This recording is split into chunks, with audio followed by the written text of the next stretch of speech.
我刚刚为什么特别感叹我们离和平越来越远？其实连美国在本周都进行了在 Nevada 州的核试验，进行了爆炸实验，那更不要讲说俄罗斯跟中国也很快的会进行核子武器的在一个连续的竞赛。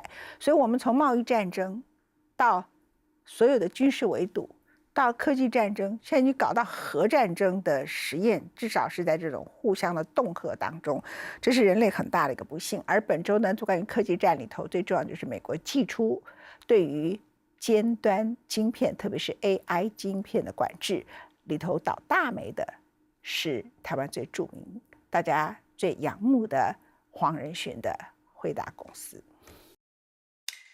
And the United States has just fired another shot in the ongoing tech trade war with China. Washington has announced a set of rules to update and strengthen restrictions on the export of advanced computing chips to China. The Biden administration says that it plans to halt shipments to China of more AI chips designed by NVIDIA and others. 去年10月7号，隶属美国商务部的工业与安全局发布一份限制向中国出口半导体的禁令文件。这被《纽约时报》形容等同于向中国发起经济战的宣战文书，是一种战争行为。而1年后，美国为这场战争添增火力。Well, the export controls are not designed to impair China's economic growth, but they are meant to inhibit China's military from gaining technological advancements. This, according to Commerce Secretary Gina Raimondo. So, a year after introducing export controls to China, the Commerce Department is officially today expanding those restrictions. Not only will advanced computing chips be limited by performance, but they'll also be limited by density. So that means you can't take a bunch of weaker chips and weave them together for faster speed. Companies that want to export AI chips to China or other embargoed regions, there's about 40 countries on that list, they'll have to notify the U.S. government to do so. 事实上，去年10月的禁运令主要有4个重点。首先是在涉及半导体制成的软体、设备与材料的禁运，企图将中国的逻辑晶片制程定格在14奈米。记忆体晶片制程上，第一轮禁运18奈米以下的设备，快闪记忆体则禁运120层以上的生产设备。第二个重点是将高运算力的晶片纳入出口管制清单，红线画在算力每秒4800兆次运算。第三是将用于超级电脑的零组件列入管制清单。第四是限制美国人为中国的半导体厂工作。Well, they are a sweeping set of restrictions on the sale of certain advanced chips to China, as well as a whole set of chip-making technologies that are really going to restrain China's advances in this sphere for some time to come. It will limit China's ability, for example, to build out advanced data centers and deploy artificial intelligence. Unless the Commerce Department of the United States gives them approval, that all could be cut off. 而美国工业与安全局去年扩编了350名特工与官员，半导体成为他们的工作核心。透过环球银行金融电信协会 SWIFT 紧盯中国在全球的半导体贸易，也发现了许多漏洞。首先，中国与许多国家都有 AI 产业的合作。中国企业如阿里巴巴集团旗下负责云端业务的阿里云，在新加坡设有资料中心提供 AI 服务，这仍让中国透过海外第三国取得被美国禁运的晶片。再者，如辉达，为了符合美国对高运算力晶片的管制，降规设计如 A800的 GPU， 特供给中国市场。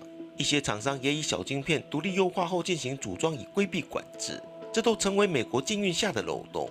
这次更新的出口管制就进行了补强。Among the updated rules are notification requirements for the export of certain chips with performance just below the restricted threshold. It also includes new rules to prevent companies from China and other countries of concern from securing controlled chips through their foreign subsidiaries. 新颁布的出口管制维持对高运算力晶片每秒4800兆次的红线，但增加性能密度指标，可说是对主流的 AI 晶片一网打尽，围堵了特供给中国及小晶片独立优化的漏洞。新规更增列了对40个国家的出口管制，要取得额外的许可证要求，这封锁了中国企业透过海外子公司的采购。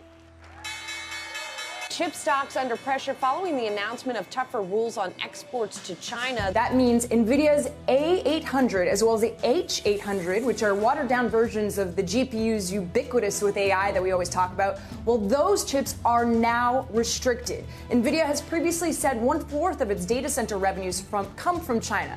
And so that could have an impact longer term. Shares, you can see, are lower, almost 4% right now. Intel also has an AI chip for China, the Gaudi 2, which could be restricted. Intel recently pointed to improved demand from China as one of the key underlying factors in its outlook for AI revenues of $1 billion in 2024. Those restrictions could change that goal. AMD has also been working with Chinese hyperscalers on AI chips, and TSMC could also lose some Chinese customer revenue given it has a presence in the United States and would be subject to those restrictions. And that's why you can see the share price are off for all of these names. The secretary did try to assure reporters that China still imports hundreds of billions of semiconductors from the U.S., and these controls will impact, quote, a very small fraction of this total. 显然，稍早美国半导体企业对白宫的游说并没有起到作用。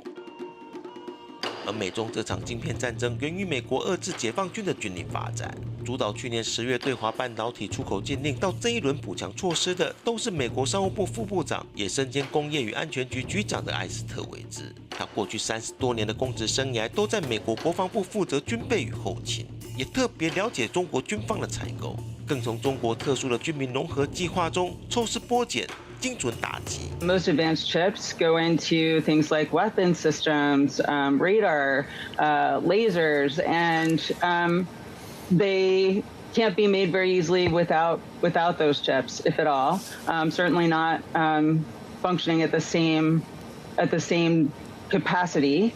The restrictions that were placed on Chinese access to U.S. semiconductors and chip-making tools last October were pretty much unprecedented in terms of how they squeezed China's access to high tech in that space. And it's been a really sore point for China in engagement with the United States, because to Beijing, it feels like much more than simply restrictions on things that have national security aspects to them. It feels like an all-out attempt to contain China's advancement and economic prosperity. 美国全方位无死角的升级禁运，在当代晶片战争背后，是更大范围、更具深远战略意义的 AI 战争。对算力的争夺将越来越激烈，并决定未来几十年的科技实力版图。而遏制中国的赶超，更凸显华府当局对美国当前经济情势的忧虑。